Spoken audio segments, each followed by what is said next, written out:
नमस्कार दोस्तों, आईएएस पाठशाला में आप सभी का स्वागत है। मैंने कल वीडियो डाला था जिसमें मैंने यूपीएससी की स्ट्रेटेजी शेयर की थी। तो उसमें मुझे बहुत से कमेंट आए थे कि सर आप ये भी बताइए कि बीपीएससी और यूपीएससी को साथ में प्रिपेयर कैसे कर सकते हैं, क्योंकि जैसा आप जानते होंगे कि अभी कुछ दिन पहले एक पीत पत्र जारी हुआ था जिसमें ये आशंका जताई जा रही है, जिसको देख के ये हम कह सकते हैं कि हो सकता है कि बीपीएससी का एग्ज़ाम जो है वो 1 हफ्ते या फिर 4-5 दिन जो भी मतलब आगे बढ़ सकता है।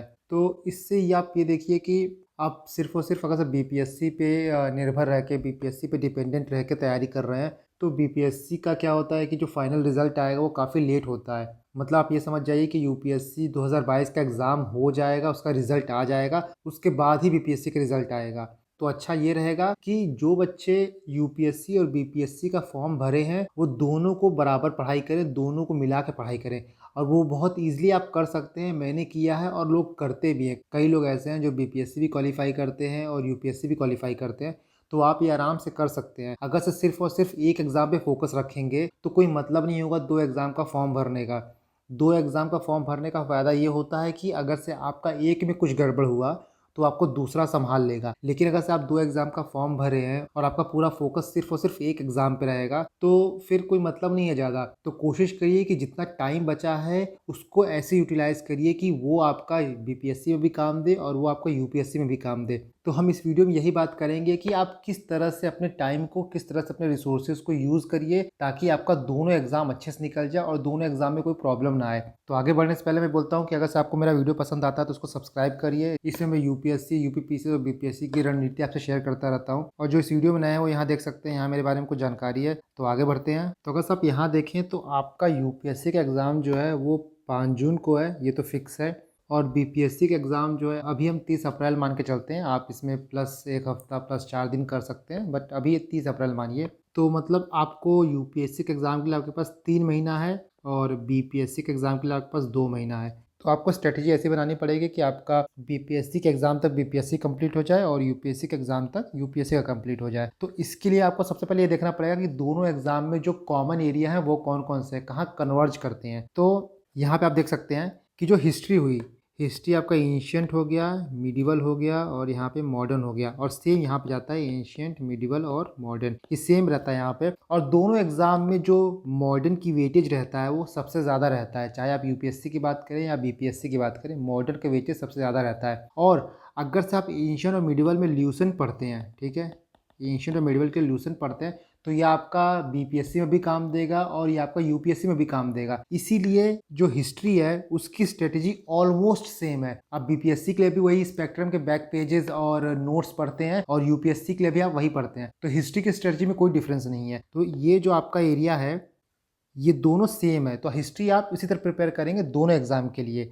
इसके बाद आते हैं हम पॉलिटी की बात करते हैं। तो पॉलिटी आप यूपीएससी में अगर से लक्ष्मीकांत के लेवल का पढ़ रहे हैं, ठीक है, तो बीपीएससी में आपको उस लेवल तक का नहीं पढ़ना है। तो यहाँ पे पॉलिटी का लेवल थोड़ा सा कम है एज़ कम्पेयर टू यूपीएससी। तो अगर आप यूपीएससी के हिसाब से पॉलिटी की तैयारी कर रहे हैं तो आपका ऑटोमेटिकली जो है वो बीपीएससी के हिसाब से तैयारी हो रही है। तो यहाँ पे आपको कोई इशू नहीं होना चाहिए। अगर आप यूपीएससी का प्रिपेयर कर रहे हैं तो ऑब्वियस सी बात है आप लक्ष्मीकांत पढ़ रहे होंगे, तो वो लक्ष्मीकांत आपका बीपीएससी में भी काम देगा। तो ये जो एरिया है वो भी ऑलमोस्ट आपका सॉर्टेड है, यहाँ भी कोई इशू नहीं है। इसके बाद आपकी बात आती है इकोनॉमिक्स की। तो जो यूपीएससी का इकोनॉमिक्स है वो थोड़ा सा ज़्यादा वास्ट है। वास्ट इन द सेंस कि इसमें आपको इकोनॉमिक्स के जो बेसिक्स हैं वो थोड़े पूछे जाते हैं। इकोनॉमिक्स के थोड़े जो करंट अफेयर है थोड़े अलग टाइप के, डीप टाइप के आते हैं। और जो बीपीएससी का इकोनॉमिक्स है वो थोड़ा शैलो है, थोड़ा ऊपर ऊपर है। इसमें आपको सिर्फ और सिर्फ क्या अलग पढ़ना है, बिहार का इकोनॉमिक सर्वे और बजट। बिहार का इकोनॉमिक सर्वे और बजट आपको ऐड करना है। बाकी आपको दोनों में इंडिया का इकोनॉमिक सर्वे बजट पढ़ना है। आपको दोनों में जो बेसिक इकोनॉमिक्स है वो पढ़ना है। तो अगर से आप देखें तो आपका यूपीएससी का इकोनॉमिक्स और बीपीएससी का इकोनॉमिक्स बहुत जगह कन्वर्ज हो रहा है। बस कुछ पॉइंट है, जैसे आपको बिहार का इकोनॉमिक सर्वे और बजट अलग से पढ़ना पड़ेगा बीपीएससी के लिए। प्लस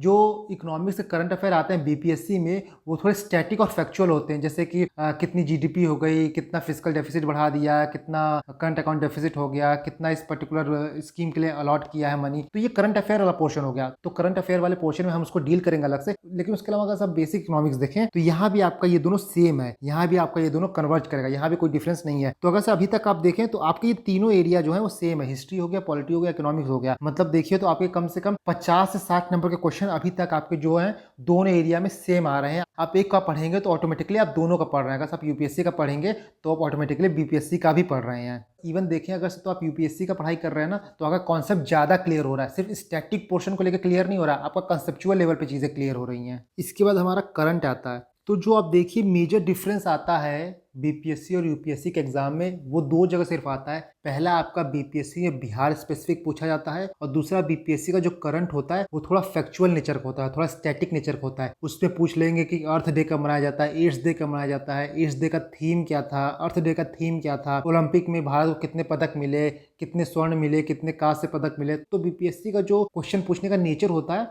वो काफ़ी स्टैटिक होता है, काफ़ी फैक्चुअल होता है। बट वहीं यूपीएससी में जो आपका करंट अफेयर आता है वो इतना ज़्यादा हाईली स्टैटिक नहीं होता। ऊपर से यूपीएससी का करंट अफेयर जो होता है वो ज़रूरी नहीं है कि पिछले 1 साल का ही पूछेगा, वो हो सकता है कि 2-3 साल पुराना भी पूछ सकता है। इसीलिए आपको यहाँ जो थोड़ी सी अपनी स्ट्रेटेजी में चेंज करने की ज़रूरत है वो मैं बताता हूँ आपको। तो जैसे आप जानते हैं कि आपको यूपीएससी कर रहे हैं तो यहाँ करंट के लिए आपको विजन की पीटी 365 पढ़नी पड़ेगी, ठीक है। और अगर से आप बिहार का पढ़ रहे हैं तो आपको यहाँ पे स्पीडी पढ़ना पड़ेगा प्लस एडिटोरिया पढ़ना पड़ेगा। लेकिन अगर आप दोनों एग्जाम दे रहे हैं तो मैं सजेस्ट करूंगा कि आप विजन के 365 तो पढ़ रहे हैं, साथ ही बस आप स्पीडी और पढ़ लीजिए, एडिटोरिया को आप छोड़ दीजिए। तो अगर से आप यूपीएससी प्लस बीपीएससी साथ दे रहे हैं तो आप पढ़ेंगे विजन की मैगजीन और स्पीडी की मैगजीन। देखिए स्पीडी की मैगजीन पतली सी होती है, अगर से उसको चढ़ के पढ़िए आराम से तो मुश्किल से आपका 20 से 25 दिन में खत्म हो जाएगा। मैंने एक वीडियो भी बनाया है जिसमें बताया है कि 15 दिन में स्पीडी कैसे खत्म करें, आप उसको देख सकते हैं। तो बहुत ईजिली आप विजन और स्पीडी पढ़ के करंट दोनों का आराम से क्लियर कर सकते हैं। तो यहाँ आपका करंट का भी पोर्शन जो है वो सॉल्व हो गया है। इसके बाद आता है हमारा साइंस। देखिए साइंस जो है वो यूपीएससी और बीपीएससी में टोटली डिफरेंट है। यहाँ पे ये चीज आती है कि साइंस जो है बीपीएससी में वो जनरल साइंस पूछा जाता है, बट वहीं यूपीएससी में आप कह सकते हैं कि जो करंट डेवलपमेंट हो रहा है, करंट साइंस है, वो पूछा जाता है। तो अगर से आप यूपीएससी और बीपीएससी साथ दे रहे हैं तो जो घटना चक्र है प्लस ल्यूसेंट है, ये दो आपको स्पेसिफिकली करने पड़ेंगे। और अगर से आप ये दोनों पढ़ रहे हैं तो आप जान जाइए कि इसका कुछ कुछ फायदा आपको साइंस के यूपीएससी में भी होगा। फॉर एग्जांपल पिछले ही साल क्वेश्चन आया था शायद कि प्लांट और एनिमल सेल में क्या डिफरेंस है। तो अगर से आप लूसेंट पढ़ते, या फिर ये स्टेट पीसेस में कई बार क्वेश्चन पूछा जा चुका है कि सेल वॉल नहीं होता है एनिमल सेल में, तो ये क्वेश्चन आप इजीली सॉल्व कर लेते हैं। लेकिन ये कहा जा सकता है कि आपको साइंस में थोड़ा सा एक्स्ट्रा मेहनत करनी पड़ेगी अगर सब दोनों एग्जाम को साथ में लेके दे रहे हैं, क्योंकि साइंस जो है यूपीएससी का, वहां पे आप करंट अफेयर से साइंस को आराम से क्लियर कर सकते हैं। करंट अफेयर पढ़ेंगे तो आपका साइंस का पोर्शन क्लियर हो जाएगा। बट वहीं आपको बीपीएससी का एग्जाम देना है तो बीपीएससी में जनरल साइंस आपको अलग से पढ़नी पड़ेगी। तो इसकी स्ट्रेटेजी भी मैंने आपको बता दी कि अगर से आप दोनों एग्जाम दे रहे हैं तो आप ल्यूसेंट प्लस घटना चक्र ये दोनों आप प्रेफर करिए। बाकी और कुछ साइंस के लिए पढ़ने की जरूरत नहीं है। और यूपीएससी में देखिए आप साइंस अलग से नहीं पढ़ते तो आप बीपीएससी के लिए घटना चक्र और ल्यूसेंट पढ़ सकते हैं, क्योंकि उतना टाइम आपको मिल जाएगा, क्योंकि यूपीएससी में आप अलग से कोई साइंस की बुक नहीं पढ़ रहे हो। इसके बाद आता है हमारा ज्योग्राफी।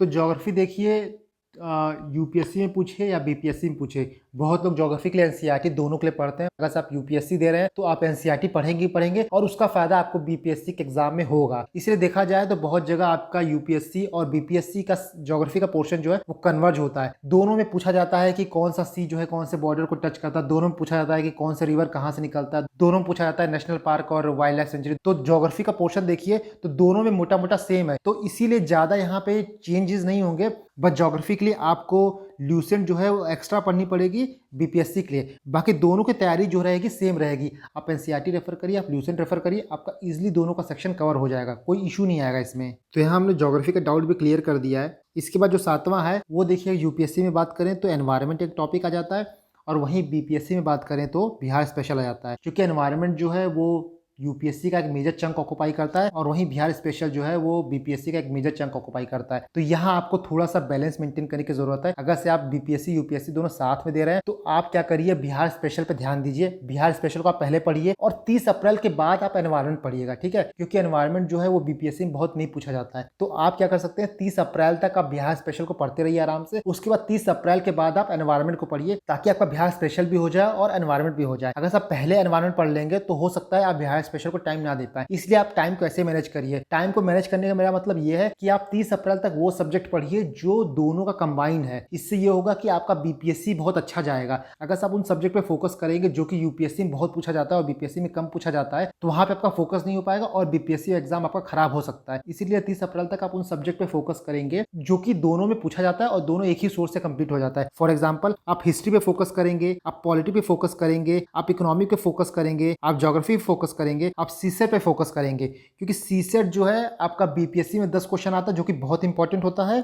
और यूपीएससी में तो सीसेट का एक पेपर ही होता है। तो अगर से आप ये देखिए तो ये भी आपका कन्वर्ज कर रहा है। अगर से आप सीसेट यूपीएससी के लिए पढ़ेंगे तो बीपीएससी में आपका 10 क्वेश्चन तो बहुत आराम से हो जाएगा, हलवा होगा आपके लिए। तो यहाँ पे आपका ये भी कन्वर्ज कर रहा है। तो देखना, अगर से आप 8 टॉपिक देखिए तो उसमें से आपका ऑलमोस्ट 5 टॉपिक जो है कन्वर्ज कर रहा है। आपका एक साइंस का हो गया, एक एनवायरमेंट हो गया, बिहार स्पेशल, करंट, ये 4 टॉपिक जो है जो थोड़े अलग अलग है। तो इसमें आपको क्या करना है, जो मैंने बता दिया है कि आपको 30 अप्रैल तक वो सब्जेक्ट पढ़ने हैं जो बिहार में आते हो। फॉर एग्जाम्पल, अगर से आप करंट पढ़ रहे हो तो करंट तो आप विजन भी पढ़ते रहिए, साथ ही आप स्पीडी पढ़ लीजिए। स्पीडी 15-20 दिन निकाल के स्पीडी पढ़ लीजिए और विजन तो आपका चल ही रहा है। तो आपका यूपीएससी का यहाँ पे साथ प्रिपेयर हो रहा है। इसके बाद एनवायरमेंट और बिहार स्पेशल की बात रही तो बिहार स्पेशल आप 30 के पहले पढ़िए और एनवायरमेंट जो है वो 30 के बाद पढ़िए।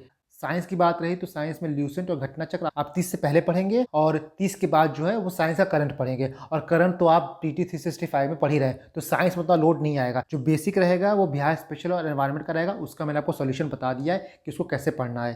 तो दोस्तों, मैं आशा करता हूँ आपको समझ में अब आ गया होगा कि आपको यूपीएससी और बीपीएससी साथ में लेके कैसे चलना है। और ये बहुत जरूरी है जानना कि आप दोनों को साथ में लेके कैसे चलें। इसीलिए कोशिश करिए कि जो मैंने बताया है वो चीज़ आप ध्यान में रखिए, उस चीज़ को आप इंप्लीमेंट करिए। क्योंकि कभी कभी क्या होता है कि आप दोनों एग्जाम में फोकस बराबर नहीं करेंगे, दोनों एग्जाम खराब होने के चांसेस बहुत ज्यादा होते हैं। इसीलिए क्या करिए कि दोनों एग्जाम में थोड़ा थोड़ा फोकस करिए और बहुत इजीली आप कवर कर सकते हैं। देखिए, इस वीडियो में मैंने सिर्फ प्री की स्ट्रेटेजी शेयर की है और मेंस की नहीं की है। रीजन ये है कि सबसे पहला हर्डल आपके सामने प्री है। पहले आप प्री को क्लियर करो, क्योंकि प्री में ज्यादा प्रॉब्लम है और मेंस में तो बहुत से टॉपिक जो है मिल जाते हैं। बस मेंस में आपको बीपीएससी में एक स्टैटिस्टिक्स जो है अलग से पढ़ना है। बाकी आपके हिस्ट्री हो गए या फिर करंट हो गए, वहां आपको यूपीएससी का पीटी 365 पढ़ना है। तो वहां पे चीजें तो वैसे ही कन्वर्ज हो रही है। तो मेन जो डिफरेंस है वो प्री में आता है कुछ टॉपिक्स को लेकर। और मैं आशा करता हूं कि मैंने आपको वो डाउट क्लियर कर दिया होगा। मेहनत करते रहिए। Thank you and God bless you all.